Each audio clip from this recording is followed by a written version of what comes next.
আলহামদুলিল্লাহ, অনেক সুন্দর একটি সন্ধ্যা পেলাম। আসুন সবাই প্রস্তুতি নিই সপ্তম তারাবির জন্য। আপনি আপনার ভবিষ্যৎ কখনোই পরিবর্তন করতে পারবেন না। মহান আল্লাহ রাব্বুল আলামিন যেটা লিখে রেখেছেন সেটা হয়েই যাবে। তাই বলে যে অভ্যাস একই ভাবে রাখবেন এটা কিন্তু কখনোই করবেন না। অভ্যাস নিশ্চয়ই পরিবর্তন করতে পারবেন, আর সেই অভ্যাসই আপনার ভবিষ্যৎ পরিবর্তন করে দিবে। সব সময় আত্মবিশ্বাস ও কঠোর পরিশ্রম হলো ব্যর্থতা নামক রোগের সবচেয়ে ভালো ঔষধ, যা আপনাকে একজন সফল মানুষ করে গড়েই তুলবে। বিজয়ী হওয়ার সর্বোত্তম উপায় হচ্ছে বিজয়ী হওয়ার দরকার নেই এটা পরে মনে করা। যখন আপনি স্বাভাবিক আর সন্দেহমুক্ত থাকবেন তখনই আপনি ভালো ফলাফল করতে পারবেন।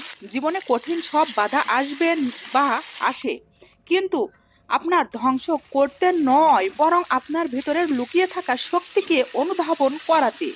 বাধা সমূহকে এটা দেখাও যে আপনি কম কঠিন নন।